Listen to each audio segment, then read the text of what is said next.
Amid the ongoing race to develop a coronavirus vaccine, Russian President Vladimir Putin has announced the development of a COVID-19 vaccine. Yes, you heard that right, ladies and gentlemen. He's called it the world's first ever coronavirus vaccine. Remember, there are 100 vaccine candidates that are being developed across the world to put an end to this pandemic. The pandemic that has claimed over 750,000 lives across the world and has wreaked havoc across countries, infecting over 20 million people.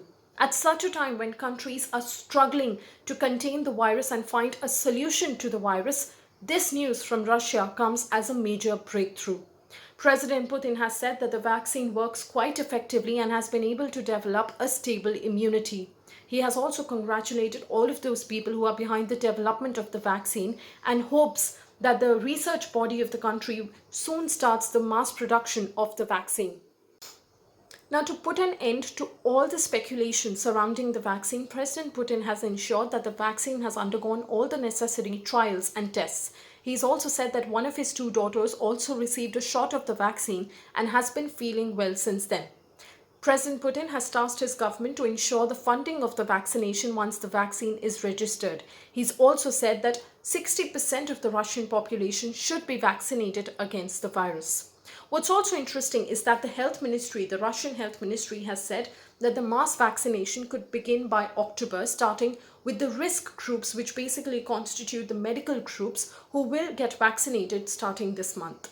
Now, this particular vaccine developed by Russia is a combined effort of the Gamaleya Research Institute and the Russian Defense Ministry. Now, let me quickly take you through the process of the development of this vaccine. The clinical trials of the vaccine began on 18th of June, which included about 38 volunteers. All of them developed an immunity. The first group was discharged on 15th of July and the second group was discharged on 20th of July. The Russian government has said that there are absolutely no concerns that this vaccine could potentially harm a human's health.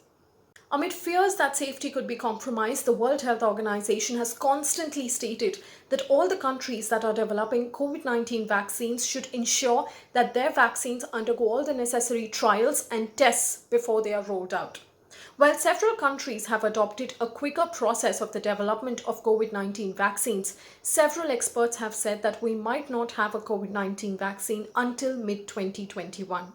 While Russia promises to put an end to this pandemic and solve the COVID-19 problem forever, there are several speculations surrounding the effectiveness of the Russian vaccine.